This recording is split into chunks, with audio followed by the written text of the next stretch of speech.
Well, local American Legion baseball team returns home tonight as champions. Viroqua had to win 2 games today to win the Central Plains Division II regional tournament, and they did just that. Viroqua topping Glenwood Lowry in the championship game 4-1. It's the second time a team from Wisconsin has won the title, which called for a little celebration. Players came home tonight to share their win with the community. The best part, this team just squeezed into the tournament after finishing as the state runner-up last week.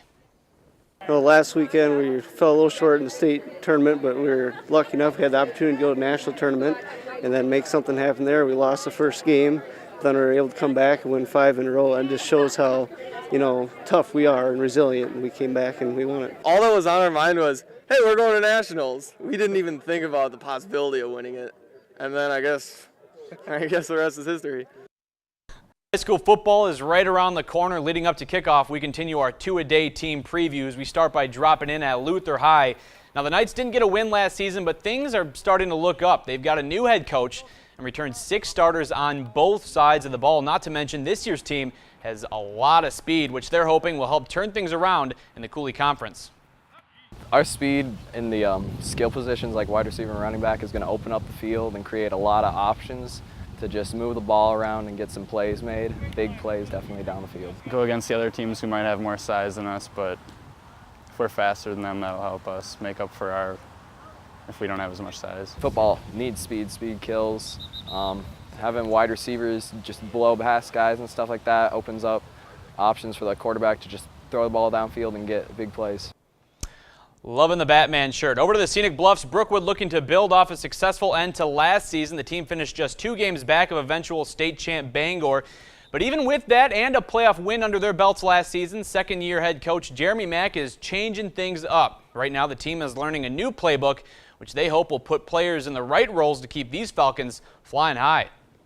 They've really worked hard. They've really been locked in during Chalk Talk and asking questions. I think that's been one of the things I've been most impressed with, is how quickly they've adapted and how quickly they've learned. There's a lot of people that are changing spots this year and kind of playing where we need them, but everybody seems to be up for the challenge and taking it pretty well so far.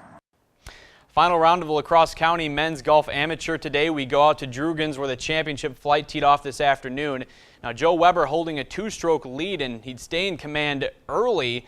Weber sinks this birdie putt on 8 to put him at 4 under par, giving him a 7-stroke lead, but it's not over. Weber runs into trouble on the back 9 and drops to 2 over, giving Drew Schrader a chance to make a run. Now, Schrader was big time with the putter today, perfect on long birdie putts on 16 and 17. He takes the lead at 1 over. So we go to 18, and Schrader bogeys on 18. That gives Weber a chance to win it, and after a good setup shot, Weber with the putt for the win, and he sinks it. What a finish. Joe Weber wins the tournament championship by just 1 stroke. This is a great prep for some of the other events that I have in the future. Is you don't get a chance to win a tournament very often and be kind of wire to wire coming down with battling someone else out. That you got to embrace the nervousness, and it was kind of more just a relief to have the round over with and have the victory. Taking a look at the La Crosse Speedway standings in the late models, Steve Carlson sits on top. His son Mike right behind him in second. And in the sportsman, Nick Clements first in points with Steve Bachman in second.